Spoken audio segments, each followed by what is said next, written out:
Hi, everyone. My name is Casey Spank, and I am at the end of my second year in the MS ILS program at the University of Buffalo in the Information Science program. And today we're going to very briefly go over the PICO framework.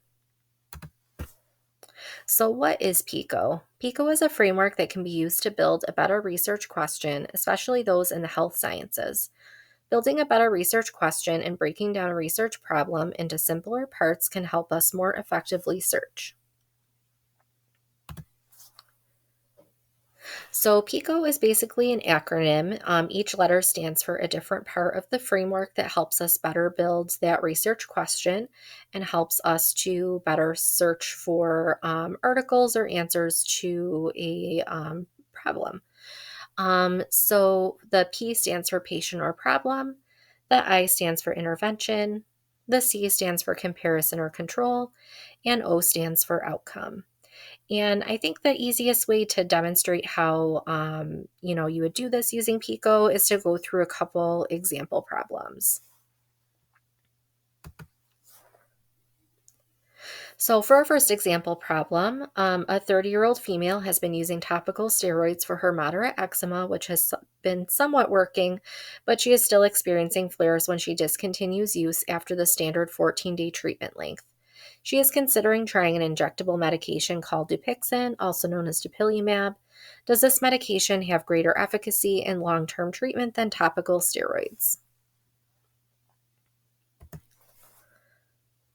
So using Pico, I would break this problem down into different parts. So for the letter P, which is for population, we would use adult females with eczema, or sometimes it's easier to just search for adults to get, more articles. The I would be intervention, which in this case would be Dupixent or dupilumab use. The C would be for comparison, which in this case would be topical steroids. And then the outcome for the O would be eczema flare control. So you would take these different parts and formulate them into our simpler research question. In this case, that would be in adult females with eczema, is Dupixent or dupilumab more effective than topical steroids in controlling eczema flares?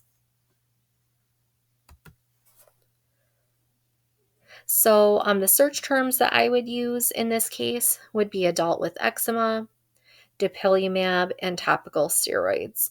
The reason why I chose dupilumab rather than the brand name is, from my experience, most research articles, they use the generic names for medication. So that's why I would choose that over the brand name Dupixent.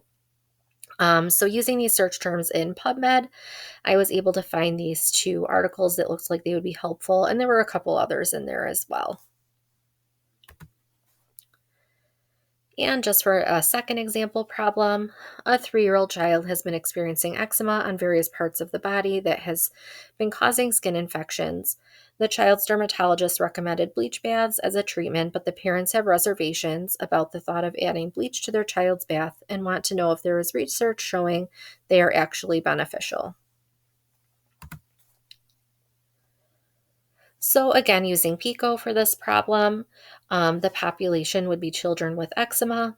The intervention would be bleach baths. The comparison would be no treatment. And the outcome would be decreased eczema flares and infections.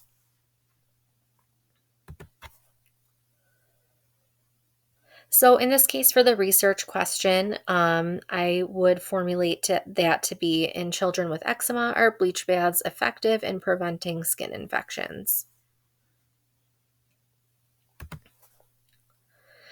And the search terms I would use would be children with eczema, bleach baths, and skin infection. So again, I use these search terms in PubMed, and I was able to find these two articles that looked like they would be helpful. There were several other articles as well that also looks like they would be helpful in answering our research question.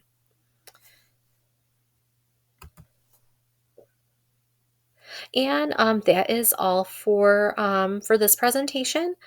So I appreciate your time and attention, and thank you.